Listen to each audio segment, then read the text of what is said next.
नमस्कार, मैं हूं प्रदीप कुमार। आप देख रहे हैं पॉलिटिकल आइडिया। पॉलिटिकल आइडिया के आज के इस अंक में आप सभी दर्शकों का बहुत बहुत स्वागत है। मित्रों, आज हम बात करेंगे महाराष्ट्र की राजनीति का। हम ये जानने का प्रयास करेंगे कि कैसे भारतीय जनता पार्टी ने 72 घंटे के अंदर अजित पवार के निधन के बाद उनकी पत्नी सुनेत्रा पवार को महाराष्ट्र की डिप्टी सीएम बनाकर कैसे एक साथ कितना बड़ा झटका दिया है पवार को, शरद पवार को, सुप्रिया सुले को, और साथ ही उसी झटके से सदमे में है ठाकरे परिवार भी। मित्रों, अजित पवार का दुखद निधन हुआ। प्लेन क्रैश में चल बसे अजित पवार। अजित पवार के साथ हुई दुर्घटना के घंटा भी नहीं बीता था, उसी समय उसी दौरान इस आपदा में अवसर ढूंढना शुरू हो गया था। सबसे पहले क्या बयान आया? सबसे पहला बयान आया कि अजित पवार तो दोनों एनसीपी का विलय करना चाहते थे। दिन भी तय हो गया था, मतलब घंटे भी नहीं बीते थे दुर्घटना के। शरद पवार, सुप्रिया सुले, सुनेत्रा पवार, मतलब ये लोग घटना स्थल पर पहुंचे भी नहीं थे। उससे पहले ही यह बयानबाजी शुरू हो गई। किसके द्वारा? एनसीपी के शरद पवार गुट के नेताओं के द्वारा यह बयानबाजी शुरू हो गई कि अजित दादा पवार, सुप्रिया सुले के बीच हुई बातचीत का निष्कर्ष यह था कि दिन भी तय हो गया था कि 18 फरवरी को दोनों पार्टियों का मर्जर हो जाएगा, विलय हो जाएगा। इस प्रकार की बातें लगातार बनाई गई। इतना ही नहीं हुआ। उसके बाद शिवसेना जो उद्धव ठाकरे का कैंप है, शिवसेना उद्धव ठाकरे का कैंप है, वह भी इसी आपदा में अपना भी अवसर ढूंढने लगा। मतलब क्या हुआ? यह मानकर चला गया कि अब जब दोनों पार्टियों का विलय होगा, अब जब दोनों एनसीपी मिल जाएंगे, तो स्वाभाविक है सुनेत्रा पवार का राजनीतिक अनुभव नहीं है, पार्थ पवार अभी छोटे हैं, तो फिर जो दोनों पार्टी का मर्जर होगा, उसके बाद जो एकीकृत एनसीपी होगी, उसका नेतृत्व शरद पवार और सुप्रिया सुले ही करेंगी। शरद पवार और सुप्रिया सुले करेंगी। तो शरद पवार किन बातों के लिए जाने जाते हैं, बताने की आवश्यकता नहीं है। शरद पवार और सुप्रिया सुले करेंगे, इसका मतलब क्या होगा? इसका मतलब यह होगा कि शरद पवार और सुप्रिया सुले जो चाहेंगे वही होगा। और शरद पवार चाहेंगे क्या, बताने की आवश्यकता नहीं।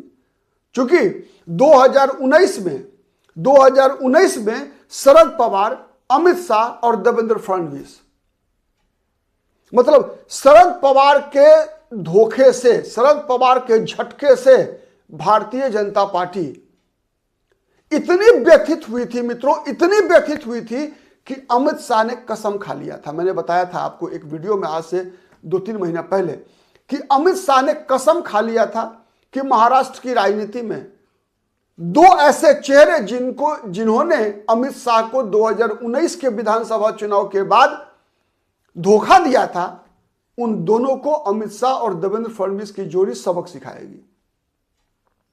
क्या था धोखा यह था कि 2019 का विधानसभा चुनाव उद्धव ठाकरे लड़े थे बीजेपी के साथ।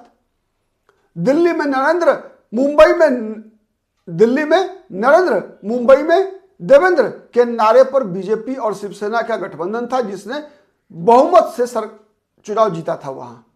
लेकिन शिवसेना के प्रमुख उद्धव ठाकरे ने खुद मुख्यमंत्री बनने के लिए जिस प्रकार का झटका दिया भारतीय जनता पार्टी को, कांग्रेस के साथ जाकर उद्धव ठाकरे मुख्यमंत्री बन गए,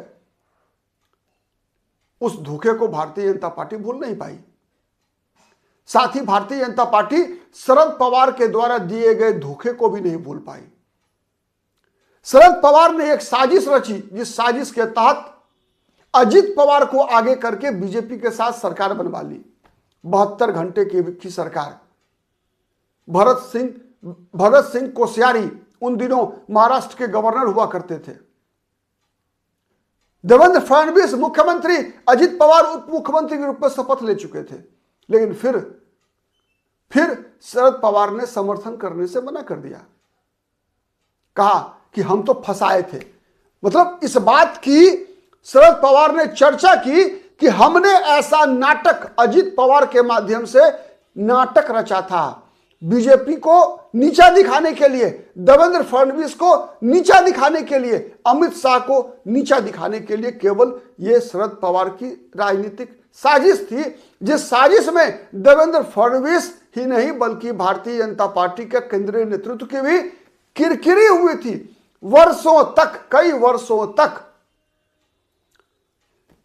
वर्षों तक विपक्ष बीजेपी पर, देवेंद्र फडणवीस पर, अमित शाह पर शरद पवार के बहाने ताना मारता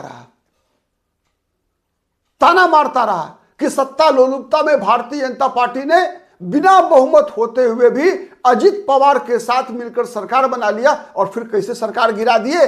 अभी आपने देखा होगा ना, महाराष्ट्र में बीएमसी के चुनाव के बाद एक जो लड़की जो पहले मित्र जितेंद्र आव्हाड के मित्र की बेटी है, जब जितेंद्र आव्हाड एनसीपी के उम्मीदवार को हराती है चुनाव में तो बोलती है ना, कैसा हराया।